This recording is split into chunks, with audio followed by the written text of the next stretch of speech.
आज की क्लास में कक्षा 10th का मैथमेटिक्स में प्रश्नावली 6.3 का क्वेश्चन 4 से हल करना शुरू करेंगे। मैक्सिमम जहां तक होगा वहां तक करेंगे। लास्ट क्लास में इसका क्वेश्चन नंबर 1 से लेकर के 3 तक कर लिए थे। ठीक है, देखिए इसमें आपको बताए थे कि 4 जो प्रमेय है उसका आपको बेसिक आइडिया होना चाहिए। जो पहला है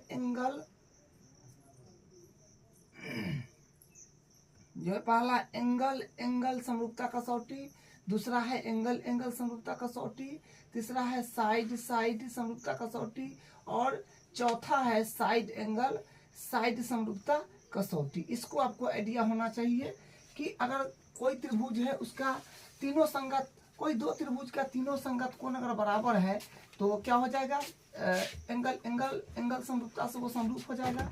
अगर कोई दो त्रिभुज का कोई भी दो संगत कोण अगर बराबर है तो एंगल समरूपता कसौटी से ये दोनों त्रिभुज समरूप हो जाएंगे। और ये है साइड, दो त्रिभुज का तीनों संगत भुजाएं अगर समानुपाती है तो साइड समरूपता कसौटी से वो दोनों त्रिभुज समरूप हो जाएंगे। साइड एक है जिसमें साइड एंगल साइड में कि अगर कोई दो त्रिभुज है उसका कोई भी दो भुजा और उसके अंतर्गत उसके कोई भी दो भुजा, दोनों त्रिभुज का कोई भी दो भुजा और उसके बीच का एक कोण अगर बराबर है और दोनों भुजा समानुपाती है और उसके बीच का कोई एक कोण बराबर है तो साइड एंगल साइड से क्या हो जाएगा, वो दोनों त्रिभुज समरूप हो जाएंगे। तो ये जो है 4 प्रमेय है, इसका आपको बेसिक आइडिया दे दिए हैं, इसको ध्यान रखना है। कोई सा भी प्रमेय यहाँ पर फिट जरूर हो जाएगा। ठीक है, क्वेश्चन नंबर 4 पर आते हैं। देखिए क्या कहता है, आकृति 6.36, ये है आकृति 6.36 में क्यू आर जो है ये क्यू आर बट्टा क्यू एस बराबर क्यू टी बट्टा पी आर तथा कोण 1 बराबर कोण 2 है। दर्शाइए कि त्रिभुज पी क्यू एस समरूप त्रिभुज टी क्यू आर है। मतलब ये वाला त्रिभुज को जो है ये पी क्यू एस समरूप है त्रिभुज टी क्यू आर, इसको समरूप करना है। तो ये वाला त्रिभुज वो कहाँ पर बन रहा है उसको पहले हम सेलेक्ट करेंगे। त्रिभुज पी क्यू एस, ये है पी क्यू एस, ये वाला त्रिभुज जो है ये है पी क्यू एस त्रिभुज का बात बोला गया है। तो पी क्यू एस त्रिभुज है कि ये है पी क्यू एस त्रिभुज उसको सेलेक्ट किए हैं। ये समरूप है टी क्यू आर का। तो टी क्यू आर यानी ये बोला गया है टी क्यू आर मतलब ये बड़ा वाला। ठीक है, टी क्यू आर यानी ये बड़ा वाला। तो अपने पास में दो त्रिभुज है जो है एक पी क्यू एस ये वाला, एक बड़ा वाला पूरा है टी क्यू आर, ये दोनों को समरूप करना है। तो यहाँ पर इंफॉर्मेशन दिया हुआ है, भुजा का अनुपात यहाँ पर दिया हुआ है और कोण 1 बराबर कोण 2 है। तो यहाँ पर कुछ इसमें चेंज हो जाएगा और उससे क्या हो जाएगा, त्रिभुज समरूप हो जाएगा। जो नियम लगेगा उसको हम लोग लगा लेंगे। तो सबसे पहले जो दिया है उसको लिखेंगे, सिद्ध करना है उसको लिखेंगे। ठीक है, तो यहाँ से हल हो जाएगा। तो इसमें लिखेंगे सबसे पहले दिया है वो चीज दिया है। देखिए दिया क्या है कि ये वाला चीज जो है दिया हुआ है कि क्यू आर बट्टा क्यू एस बराबर है क्यू टी बट्टा पी आर, ठीक है।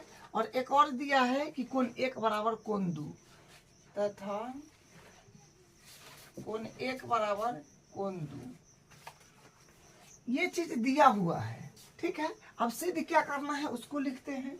सिद्ध करना है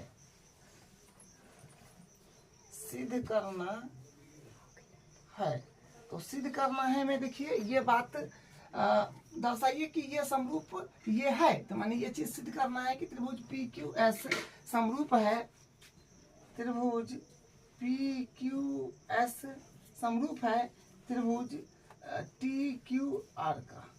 ठीक है, टी क्यू आर का ये समरूप हमको साबित करना है। तो हम लोग उत्पत्ति करेंगे यहाँ से, यानी प्रूफ करेंगे उपपत्ति। तो देखिए उपपत्ति में क्या करेंगे,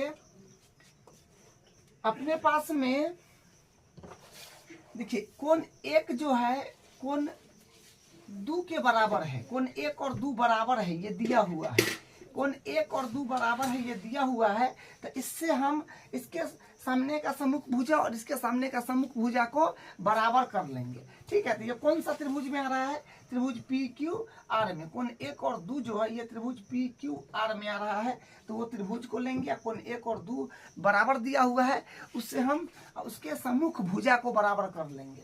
यहाँ पे लिखेंगे त्रिभुज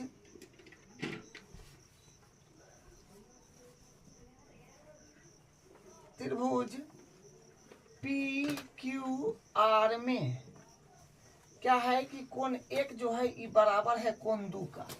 तो कोण एक और दो बराबर है, तो कोण एक के सामने का भुजा हो जाएगा जो पी आर, कोण एक के सामने का भुजा ये त्रिभुज है पी क्यू आर, तो कोण एक के सामने का भुजा ये बराबर हो जाएगा कोण दो के सामने के भुजा इसका। तो हम क्या कहेंगे कि कोण पी बराबर होगा, सॉरी कोण एक के सामने का भुजा हो जाएगा पी आर। तो यहाँ पर हम कहेंगे पी आर बराबर हो जाएगा कोण दो के सामने का भुजा हो जाएगा पी क्यू का। कारण जरूर लिखिएगा कि बराबर भुजाओं की सम्मुख कोण बराबर होते हैं। यहाँ पे लिख देंगे कारण बराबर भुजाओं के सम्मुख कोण बराबर होते हैं।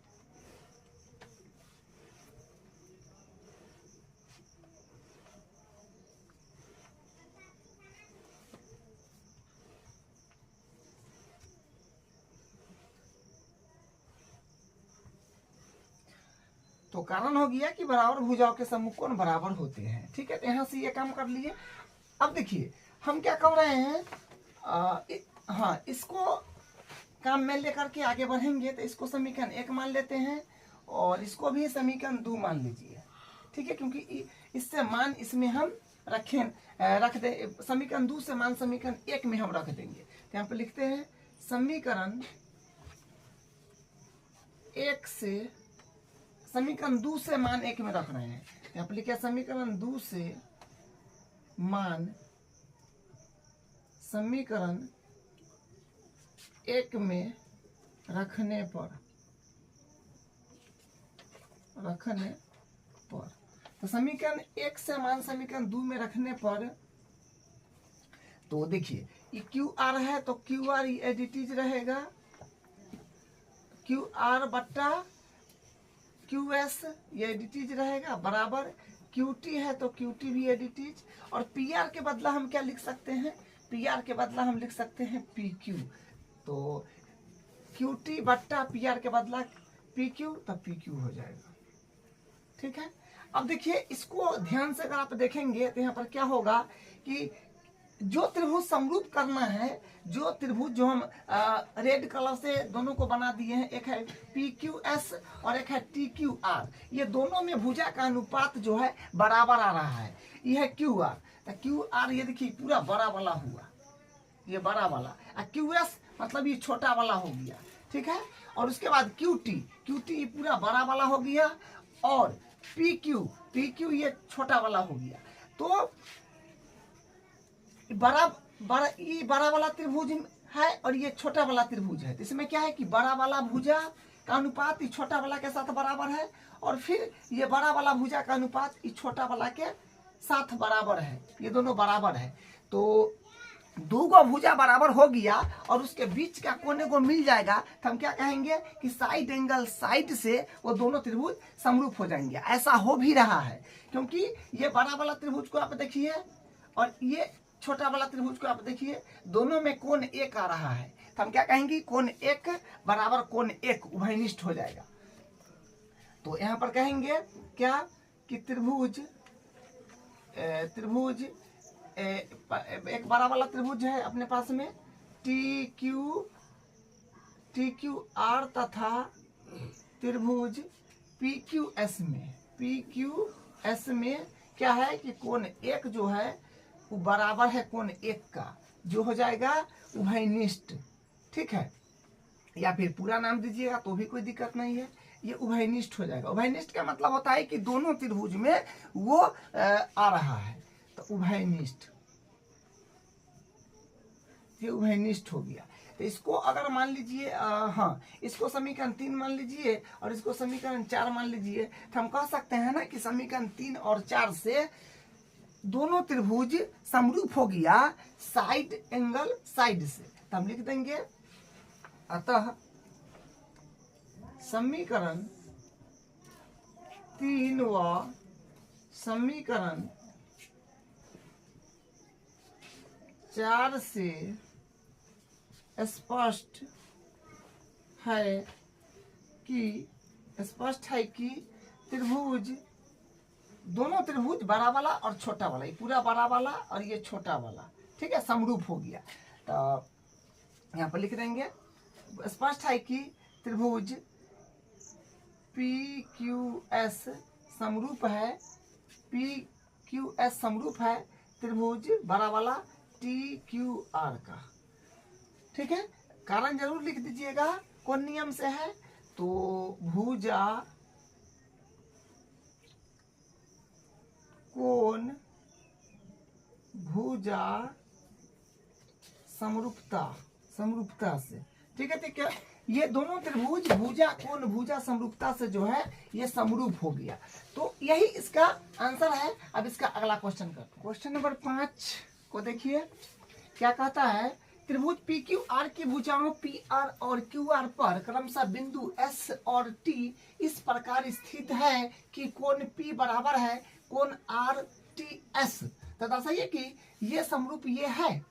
तो देखिए इसमें पहला बात है कि डायग्राम नहीं दिया गया है, तो डायग्राम आपको बनाना पड़ेगा। एक रेंडम डायग्राम त्रिभुज का बनाइएगा जो त्रिभुज PQR बोला गया है। तो हम बनाते हैं।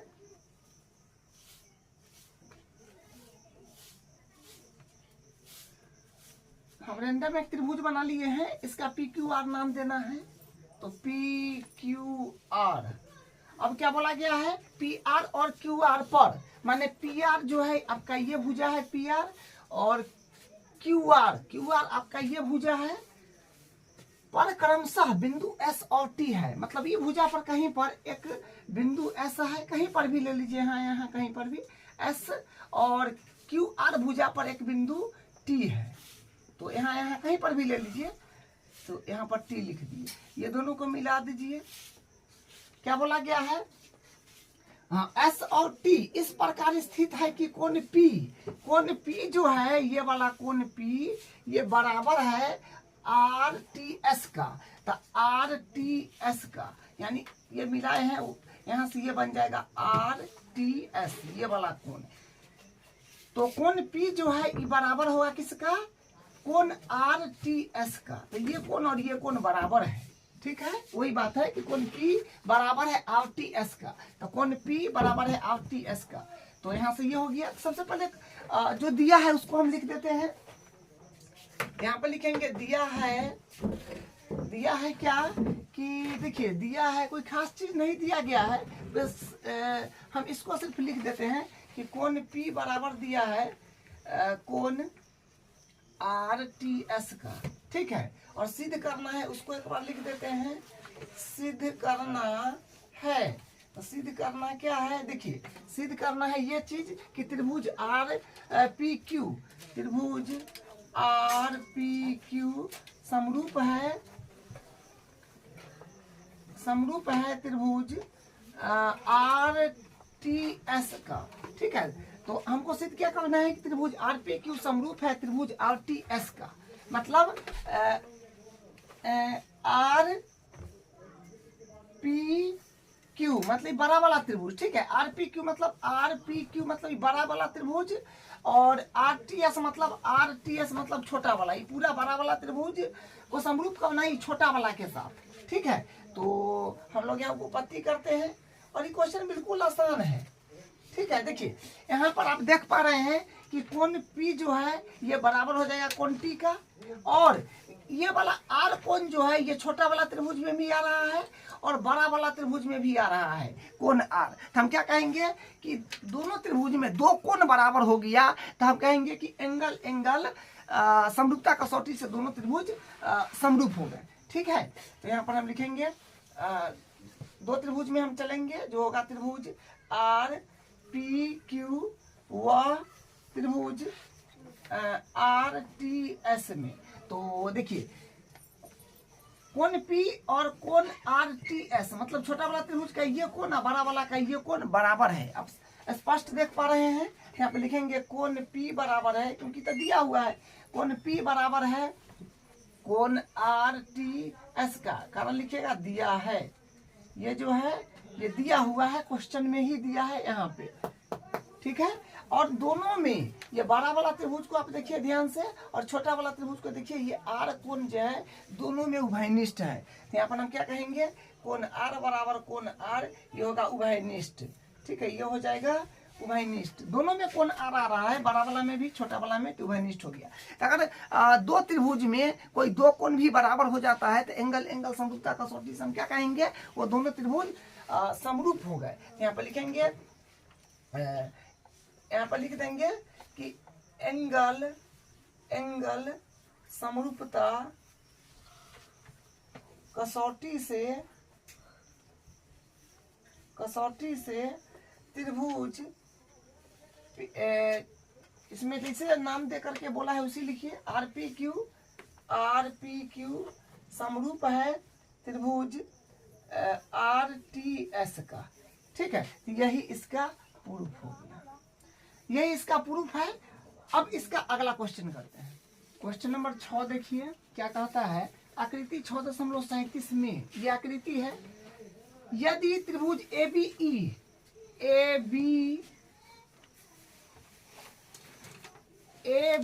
ई, अच्छा इस तरह से बोला गया है, ए बी ई जो है ये इस तरह से ए बी ई, इसको थोड़ा ध्यान से देखना होगा, ये है, ये इस प्रकार का है, जिसको हम रेड कलर से इसको किए हैं।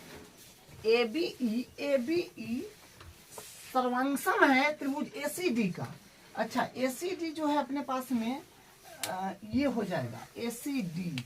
अच्छा ऐसे फिर है, ये जो आप देख रहे हैं ए सी डी, ये ऐसे है, ये ऐसे। आप दोनों को, एक ब्लैक वाला है और एक ब्लैक वाला हो जाएगा और एक रेड वाला हो जाएगा, इसको आपको ध्यान से देखने की आवश्यकता है, इसलिए कलर हम 2 रंग का किए हैं। ये ब्लैक वाला हो गया आपका और एक रेड वाला हो गया। वही बोला गया है कि त्रिभुज ए बी ई, तो ए बी ई देख लिए, और त्रिभुज ए सी डी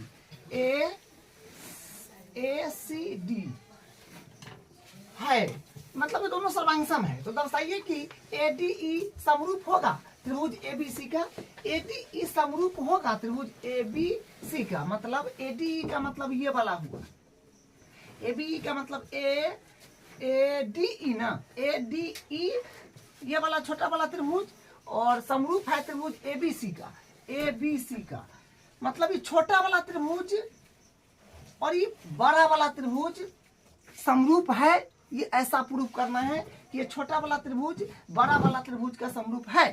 तो सबसे पहले जो दिया है उसको हम लिखते हैं। दिया हुआ है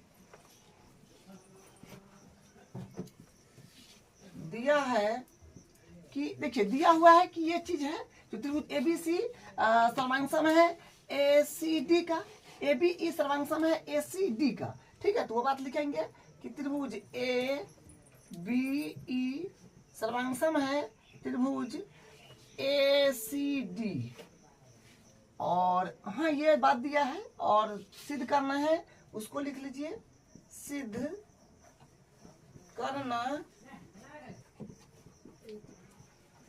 करना है ये वाला चीज कि त्रिभुज ए डी ई, मतलब ए डी ई छोटा वाला त्रिभुज ए डी ई समरूप है त्रिभुज ए बी सी का, मतलब बड़ा वाला का ए बी सी का, ठीक है। समरूप है त्रिभुज ए बी सी का, ये प्रूफ करना है, ठीक है। तो हम लोग उपपत्ति करते हैं, बिल्कुल आसान क्वेश्चन है। जो दिया है उसको पहले हम लेते हैं। ये बात तो दिया हुआ है कि क्या दिया है,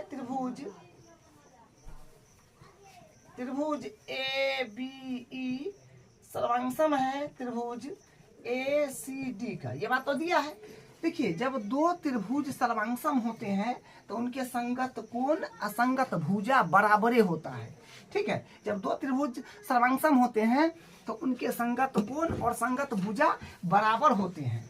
तो यहाँ पर हम लोग क्या करेंगे, कोण से तो काम बनेगा नहीं, क्योंकि ये वाला त्रिभुज है, ये रेड वाला एक और एक ये ब्लैक वाला, तो कोण लीजिएगा तो कोण से काम बनेगा नहीं, क्योंकि कोण आएगा यहाँ पर बनेगा, फिर यहाँ पर बनेगा, फिर यहाँ पर बनेगा और यहाँ पर बनेगा, तो कोई फायदा होगा नहीं, क्योंकि हमको तो ये त्रिभुज समरूप करना ही बड़ा वाला का, तो कोण से बात नहीं बनने वाला है। तो हम भुजा जो है बराबर ले लेंगे तो अपना काम बन जाएगा। तो यहाँ पर हम लिखेंगे अतः संगत भुजाएं बराबर होंगे। कौन सा संगत भुजा, देखिए ध्यान थोड़ा देना होगा। ये वाला त्रिभुज है ए बी ई त्रिभुज और ए सी ई त्रिभुज, तो इस त्रिभुज का ए बी भुजा बराबर होगा ये वाला त्रिभुज का ए सी डी त्रिभुज का ए सी भुजा के, तो ए सी भुजा हो जाएगा। ठीक है, ये बराबर, ये त्रिभुज आप देख रहे हैं ना, तो ये ए बी भुजा और ये जो त्रिभुज आप देख रहे हैं उसका ए सी भुजा बराबर होगा। उसी प्रकार ये वाला त्रिभुज को अगर आप जो देख रहे हैं तो इसमें ये वाला भुजा और इधर से जो आप ये त्रिभुज देख रहे हैं ए सी डी, ये ए सी डी, तो ई वाला भुजा फिर बराबर होगा, क्या कहेंगे, ए डी बट्टा ए ई। ठीक है, तो यहाँ हो जाएगा ए डी बट्टा ए ई। अब इसको समीकरण बराबर ए डी बट्टा ए ई बराबर होगा। ठीक है, बराबर, क्योंकि समरूप सर्वांगसम है तो बराबर होगा। तो इसको आप समीकरण 1 मान लीजिए, इसको समीकरण 2 मान लीजिए। तो हम क्या किए, दो त्रिभुज सर्वांगसम दे रखा था, उनके हम संगत भुजा को बराबर किए और उसको समीकरण 1 और 2 मान लिए। अब यहाँ पर क्या करेंगे, समीकरण 1 और समीकरण 2 को डिवाइड कर देंगे। यहाँ पर लिखेंगे समीकरण 1 बट्टा समीकरण डिवाइड करना है। ठीक है, समीकरण 1 बट्टा समीकरण 2 से, तो क्या बनेगा, ए बी बट्टा हो जाएगा ए डी बराबर और ए सी बट्टा हो जाएगा ए ई। ठीक है, दोनों बराबरे में है तो डिवाइड कर सकते हैं। तो ये डिवाइड किए तो ये आया। देखिए, इससे कुछ कॉम्बिनेशन बनेगा। देखिए, ए बी पूरा है, ये ए बी पूरा है बट्टा एडी के साथ, एडी कहाँ गया, एडी, हाँ ये वाला। कहने का मतलब कि हमको जो समरूप करना है वो ये वाला त्रिभुज जो है, ये वाला त्रिभुज है ए डी ई त्रिभुज को समरूप करना है पूरा बड़ा वाला के साथ। तो अनुपात तो आ ही गया, ए बी मानी पूरा वाला बट्टा ए डी मतलब छोटा वाला, बड़ा वाला का भुजा छोटा वाला के साथ अनुपात बराबर आ गया है। फिर बड़ा वाला भुजा ए सी बट्टा ए ई के साथ, तो हमको दो भुजा का अनुपात बराबर आ गया है। और अगर ध्यान से अगर आप देख रहे हैं तो कोण ई वाला जो है दोनों में उभयनिष्ठ आ रहा है। ये वाला त्रिभुज में देखिए और ये पूरा बड़ा वाला त्रिभुज में देखिए कोण ए उभयनिष्ठ आ रहा है। तब क्या कहेंगे, इसको समीकरण आप मान लीजिए 3 मान लीजिए। ठीक है, और फिर क्या कहेंगे कि कोण लिख दीजिए यहाँ पर त्रिभुज ए डी ई तथा त्रिभुज ए बी सी में क्या हो रहा है कि कोण ए बराबर कोण ए हो रहा है, ये उभयनिष्ठ है, दोनों में आ रहा है। तो यहाँ पर उभयनिष्ठ लिख दीजिए, उभयनिष्ठ।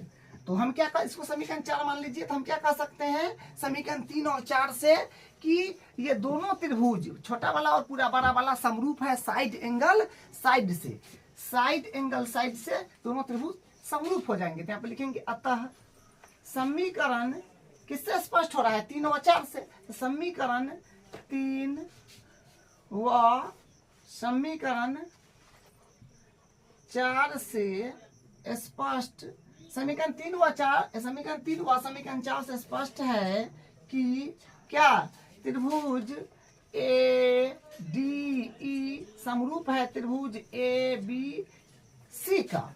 तो क्या नियम है, यहाँ पर क्या नियम कहेंगे, साइड यानी भुजा कोण भुजा समरूपता, भुजा कोण भुजा समरूपता कसौटी से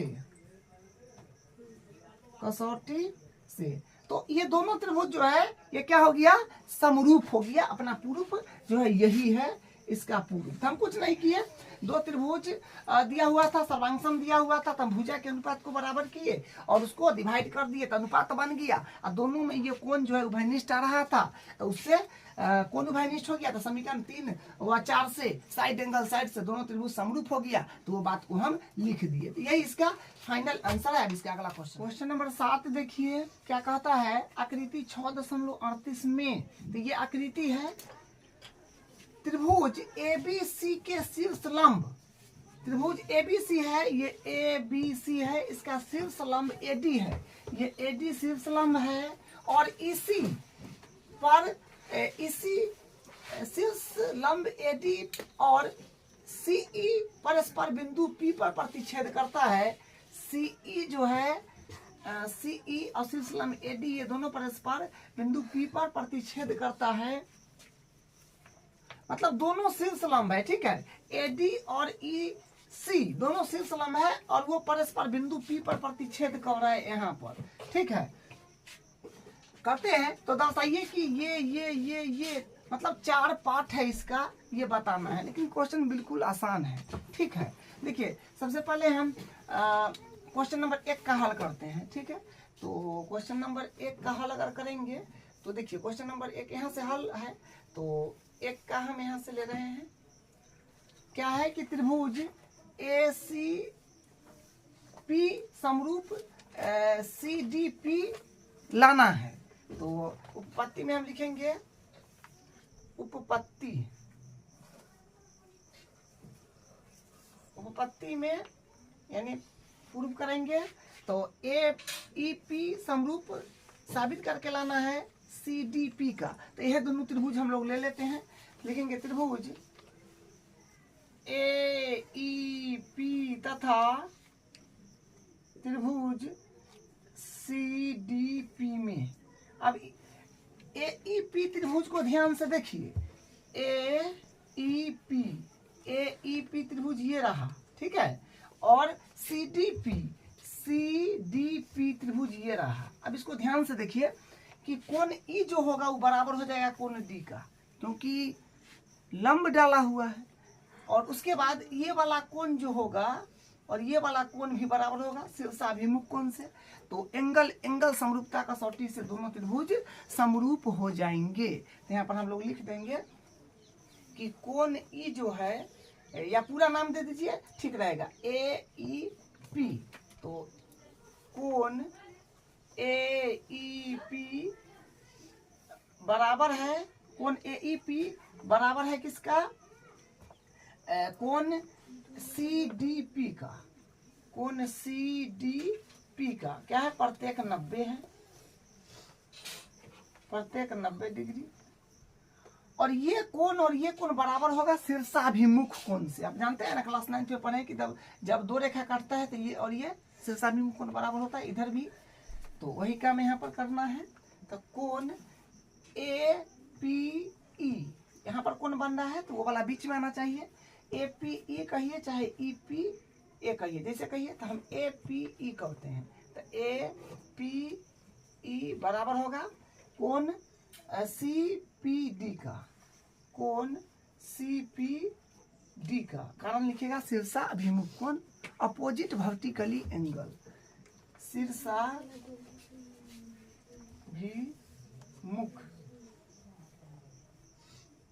शीर्षाभिमुख कोण, ठीक है, शीर्षाभिमुख कोण। तो बस दोनों त्रिभुज समरूप हो गया। तो यहाँ पे लिखेंगे अतः एंगल या हिंदी में लिखिएगा तो कोण एंगल समरूपता कसौटी से क्या हो गया कि त्रिभुज ये दोनों समरूप हो गया। तो त्रिभुज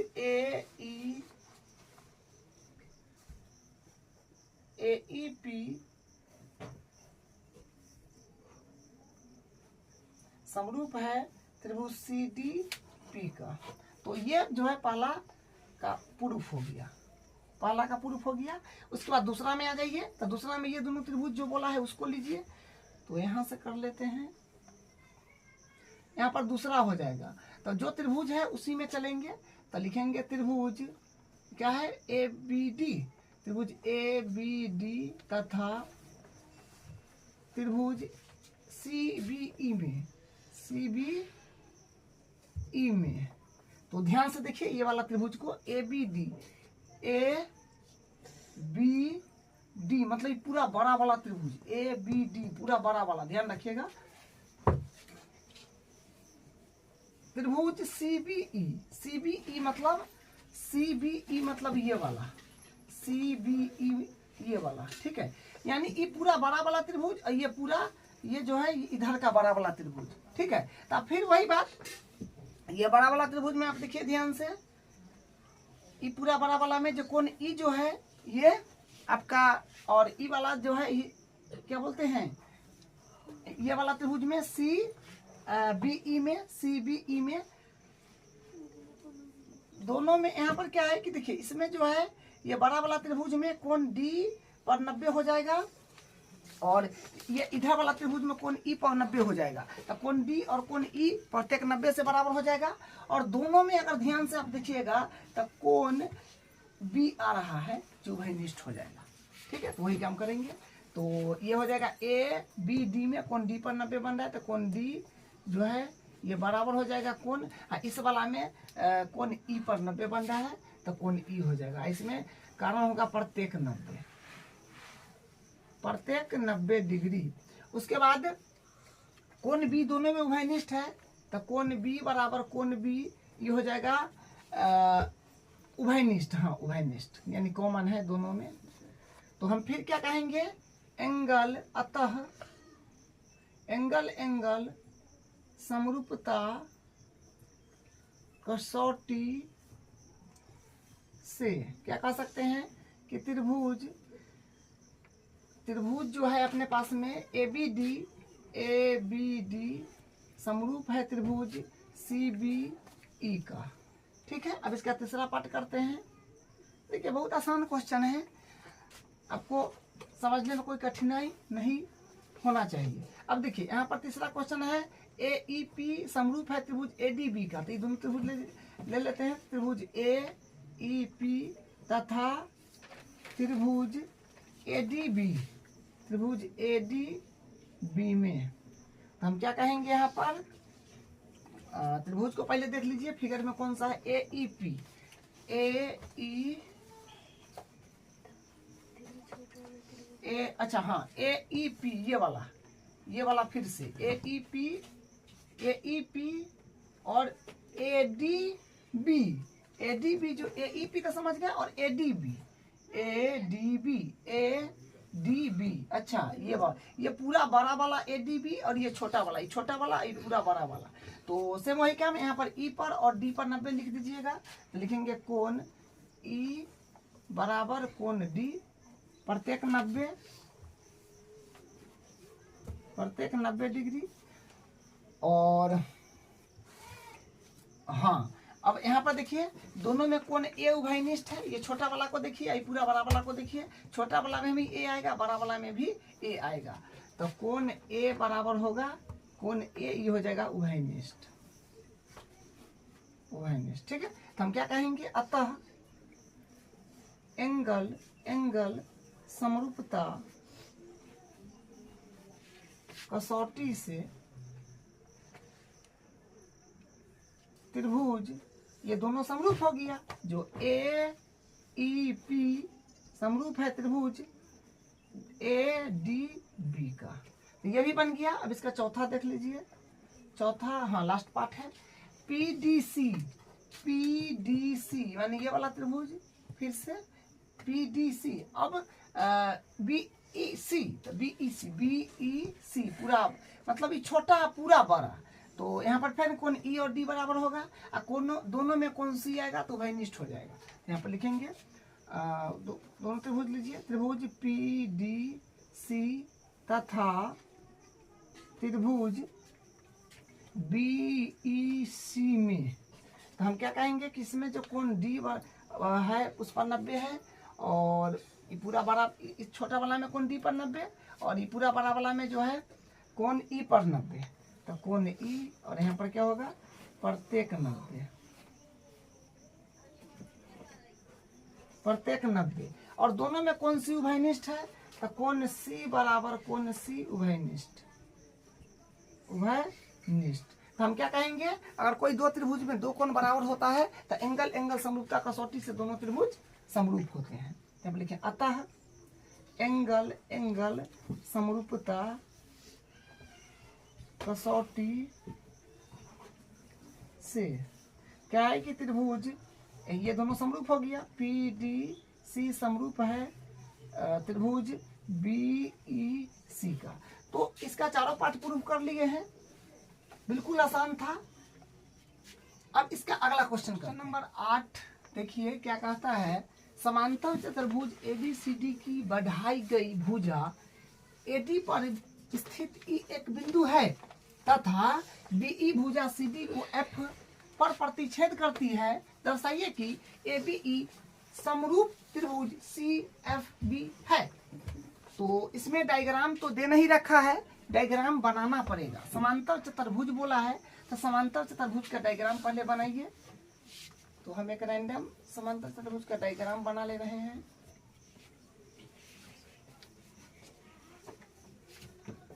मान लीजिए एक समांतर चतुर्भुज है और ए बी सी नाम देना है, तो A B C D, A B C D समांतर चतुर्भुज ए बी सी डी कर लिए। बढ़ाई गई भुजा, अच्छा बढ़ाई गई भुजा बोला है एडी, मतलब एडी को बढ़ाना है, एडी को बढ़ाना है,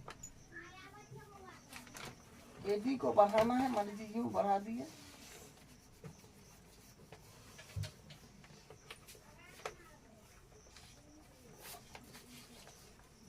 इसको बढ़ा दिए, ठीक है।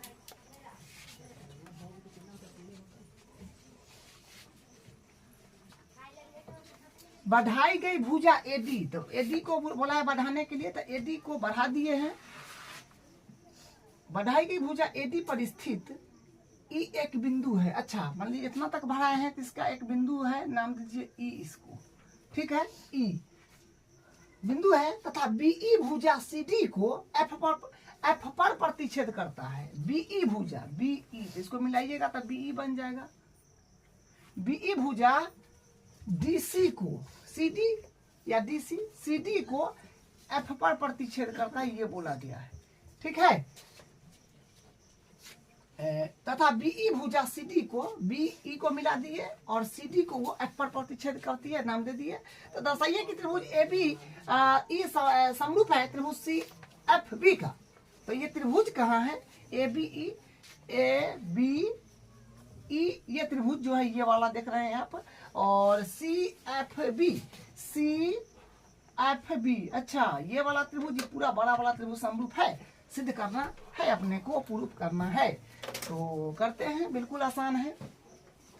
तो यहाँ पर हम लिख देते हैं, दिया है